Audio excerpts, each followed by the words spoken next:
Ustadz Abdul Karim itu, saya punya tulisan hanya 2, karena memang fikih bukan keahlian saya. Walaupun saya tidak tahu keahlian saya apa, tapi yang pasti fikih tidak termasuk keahlian saya. Saya mau bahas sesungguhnya materi yang ada di buku itu. Tetapi materi kedermawanan sudah dibahas oleh Pak Ustadz Mas'ud Halimin ya. Yang tersisa tinggal materi tentang mudik, ya itu kan nggak relevan mudik sekarang. Karena itu akhirnya bikin tema baru yang tentu saja sangat barangkali ya tidak relevan dengan fikih pandemi. Tapi oke lah, karena daripada tidak ada ya. Sekali lagi saya bukan ahli dalam fikih, akhirnya saya bicara yang lain selain fikih, walaupun diupayakan berkaitan dengan pandemi. Ya. Judulnya adalah Pandemi dan Pohon Kuldi. Di chat saya sudah share tulisan yang memuat materi kita pada hari ini.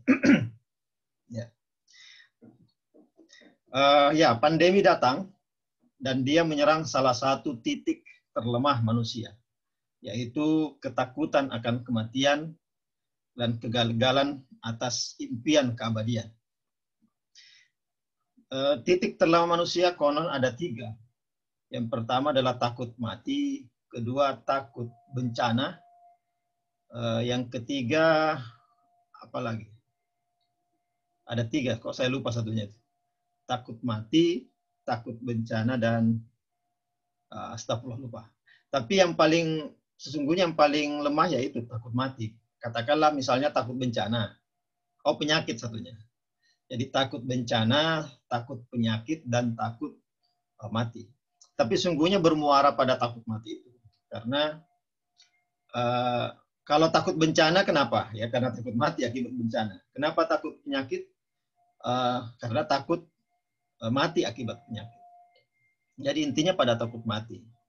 Tapi yang ditekankan kenapa harus ada 3, atau sering disebut ada 3 yang ditakuti manusia, karena disebutkan bahwa ketiga hal itulah yang tidak mampu dilawan manusia, sekuat apapun manusia melawannya. Misalnya kematian, sekuat apapun manusia punya teknologi anti-aging, anti-aging itu apa ya? Anti pengumuran, anti pertambahan umur, ya. Tetap saja umur manusia harus berakhir. Kemudian sekuat apapun manusia menjaga kesehatan, tetap saja manusia akan sakit. Kemudian secanggih apapun teknologi untuk menangkal bencana, tetap saja bencana sering tidak bisa dielakkan. Seperti itu sesungguhnya. Jadi kenapa disebut ada 3, walaupun intinya cuma 1. Nah, antara ketakutan akan kematian dan impian keabadian itu ada hubungan erat. Tidak ada yang tidak takut mati, dan tidak ada yang tidak ingin hidup abadi. Yang tidak takut mati, mungkin Ustadz Karim termasuk golongan ini, ya, barangkali merasa sudah memiliki persiapan yang cukup untuk mengalami mati. Maksudnya adalah orang yang merasa tidak takut mati sungguhnya bukan tidak takut mati, tapi merasa sudah punya persiapan untuk menghadapi kematian. Nah, kenapa persiapan perlu disiapkan oleh orang yang tidak takut mati? Ya sesungguhnya karena takut mati sehingga butuh persiapan, ya kan? Jadi kalau tidak takut, sesungguhnya kan tidak butuh persiapan. Tapi karena merasa sudah punya persiapan lah, kemudian dia berubah menjadi tidak takut mati. Jadi pada dasarnya juga takut mati, cuma merasa siap. Dan yang tidak ingin hidup abadi, ya barangkali sedang mempertimbangkan hidup berbeda karena kecewa dengan kehidupan yang ada. Misalnya Ustadz Karim patah hati misalnya, kemudian tidak lagi ingin hidup. Ya, sebenarnya bukan tidak ingin hidup atau bukannya tidak ingin abadi, tetapi barangkali sedang mempertimbangkan kehidupan lain selain sekarang. Ya. Mau pindah hidup di tempat lain. Jadi bukan tidak mau hidup, sehingga dia misalnya bunuh diri akibat patah hati, tetapi sedang mempertimbangkan kehidupan lain selain hidup yang mengecewakan yang sedang dialami. Nah, takut mati dan kehendak abadi adalah 2 sisi mata uang. dua sisi dari mata uang yang sama. Ketika iblis menggoda Nabi Adam alaihissalam untuk mengikuti maunya, maka iblis menyerangnya pada titik ketakutannya yang paling mendasar, yaitu ketakutan akan ketidakabadian. Maka iblis menunjuki Nabi Adam alaihissalam pohon yang dilarang oleh Allah Subhanahu wa taala. Dan iblis menamainya, tapi masih perlu catatan ya, saya cuma menduga bahwa iblis yang menamainya. Apakah iblis atau memang namanya begitu? Ya, pohon itu ya, pohon yang dilarang didekati oleh Nabi Adam. Dan menamainya Syajaratul Khuld, pohon keabadian. Jadi iblis menjanjikan keabadian kepada Nabi Adam. Terlepas dari kenyataan bahwa upaya iblis hanyalah tipuan yang justru berdampak sebaliknya, ya, karena kan sebaliknya, justru Adam tidak abadi di surga. Kan iblis menjanjikan keabadian di surga, tapi justru gara-gara makan itu, ya entahlah makan atau mendekati saja, itu kemudian mengakibatkan iblis malah tidak abadi. Itu yang saya maksud berdampak sebaliknya. Ya, karena ternyata Nabi Adam malah tidak abadi di surga dan turun ke bumi. Patut diduga, ya, meskipun demikian, tapi patut diduga bahwa Nabi Adam mengikuti kehendak iblis karena adanya iming-iming keabadian tersebut. Karena itu, kehendak abadi ya, adalah bawaan Nabi Adam.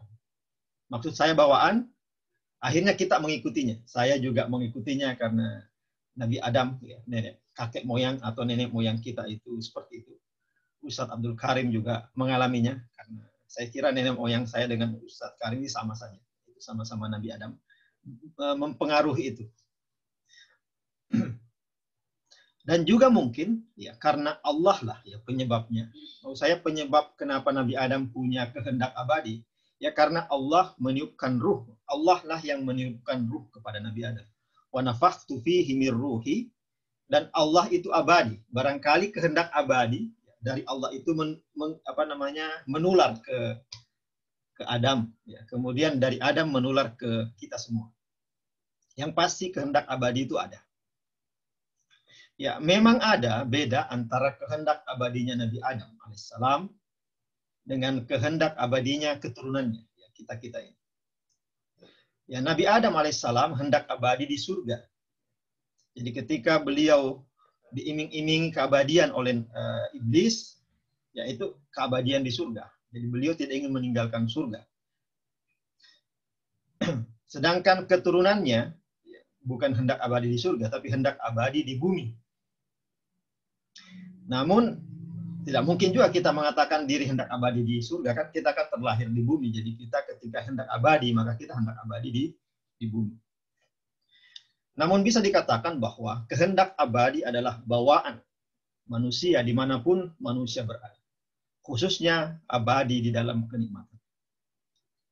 Nah, pada pergesekan ya, jadi ada pergesekan antara hasrat keabadian, ya, hasrat keabadian, dengan kenyataan tidak abadi. Jadi kita mengalami dua hal. Kita punya hasrat keabadian, tapi di sisi lain kita ada kenyataan tidak abadi. Nah, ada dua sisi inilah yang mengalami pergesekan di dalam kehidupan ini. Dan itulah yang membuat kehidupan kita berlangsung sebagaimana adanya sampai sekarang.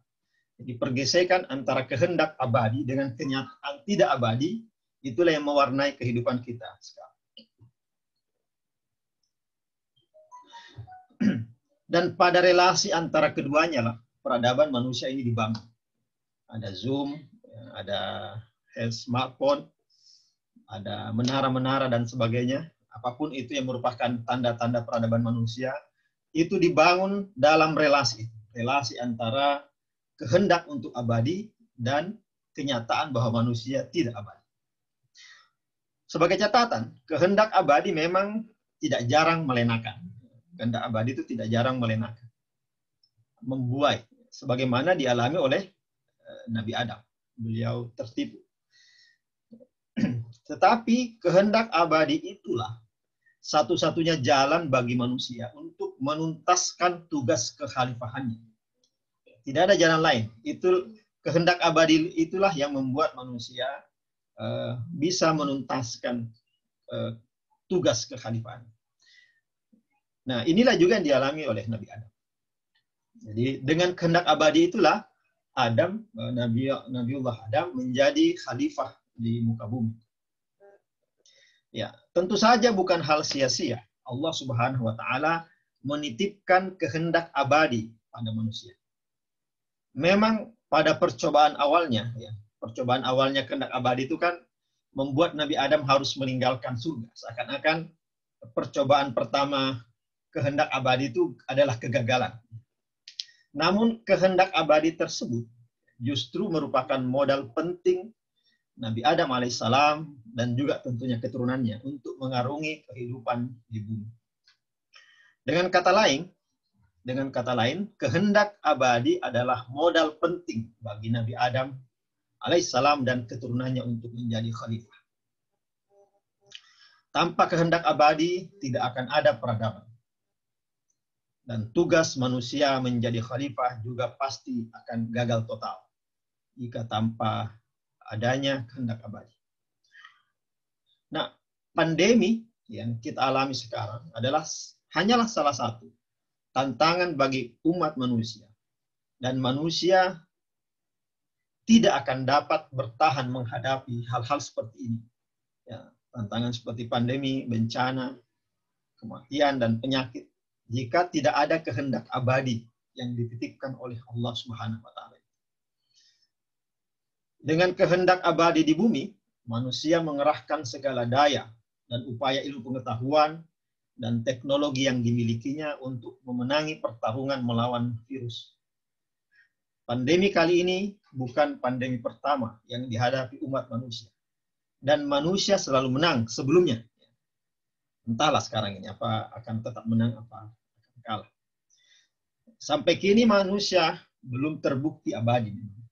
Meski sampai saat ini manusia tetap tidak kapok-kapoknya memperjuangkan keabadiannya. Ilmu pengetahuan dan teknologi memang berhasil memperpanjang asa hidup manusia rata-rata sampai 80 tahun. Bahkan lebih rata-rata manusia seluruh dunia. Di mana pada abad sebelum modern, asa hidup itu tidak sampai 80. Banyak bayi yang meninggal cepat. Namun itu bukan tanda keabadian. Jadi walaupun manusia dengan teknologinya, dengan ilmu pengetahuannya mampu memperpanjang umurnya, asa hidupnya, harapan hidup, bukan hidupnya tapi harapan hidupnya sampai 80 tahun di era pasca modern ini, tetapi itu bukan tanda keabadian.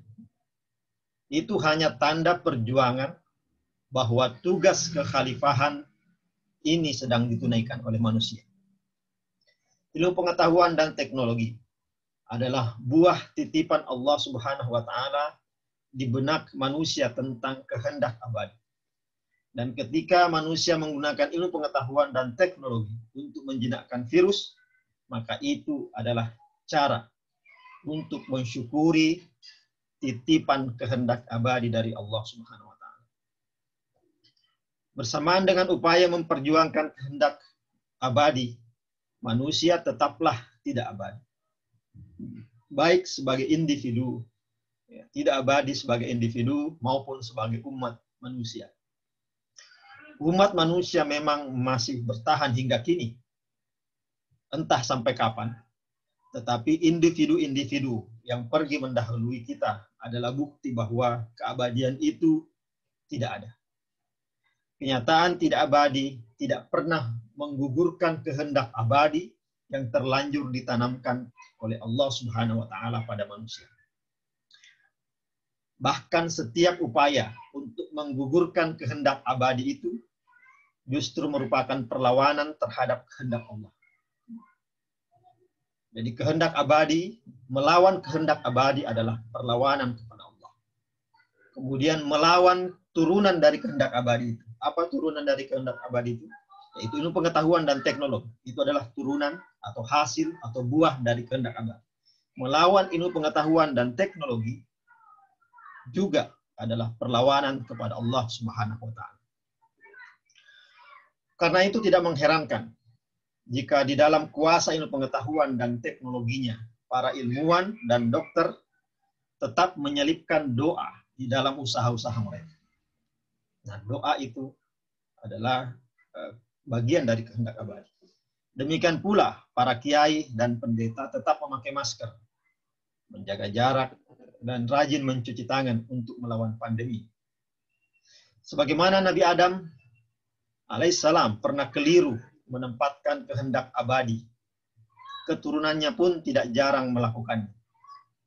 Salah satu bentuk kekeliruan itu adalah memperlawankan antara kehendak abadi dengan kehendak Allah Subhanahu wa Ta'ala. Ya, manusia perlu menaati protokol kesehatan, karena itu adalah buah dari ilmu pengetahuan dan teknologi. Dan memperlawankannya dengan kehendak Allah, misalnya kehendak Allah untuk tetap beribadah, untuk tetap berjamaah, ya, itu adalah kekeliruan. Bukan berjamaah dan beribadah yang kekeliruan, tapi memperlawankan dengan kehendak Allah, memperlawankan antara ilmu pengetahuan dan teknologi dengan perintah Allah untuk berjamaah dan beribadah. Itulah yang kekeliruan. Memperlawankannya yang kekeliruan. Dan itu sesungguhnya adalah bagian dari strategi iblis yang cilakanya kadang dianggap sebagai bukti keimanan. Kehendak abadi akan tetap ada pada manusia dimanapun berada, karena itu sudah tertanam dengan baik di dalam dirinya. Meski manusia tidak akan pernah abadi di muka bumi. Namun itu bukan berarti manusia pantas mengabaikan kehidupan di bumi karena ketidakabadiannya dan beralih ke akhirat karena keabadiannya. Justru di bumi inilah pembuktian kehendak abadi itu dilaksanakan. Karena fungsi kekhalifahan hanya bisa dilaksanakan di bumi dengan cara mengembangkan buah dari kehendak abadi itu. Dengan cara mengembangkan ilmu pengetahuan dan teknologi. Al-Quran, akhirat tidak memerlukan kehendak abadi. Karena akhirat bukan medan perjuangan. Bumilah medan perjuangan sesungguhnya. Karena itulah Allah menitipkan kehendak abadi itu ketika Adam dipersiapkan untuk turun ke bumi, bukan untuk kehidupannya di surga. Saya kira itu menjadi pemantik awal diskusi kita hari ini. Mudah-mudahan bisa dipahami dan bermanfaat. Silakan Ustadz Abdul Karim.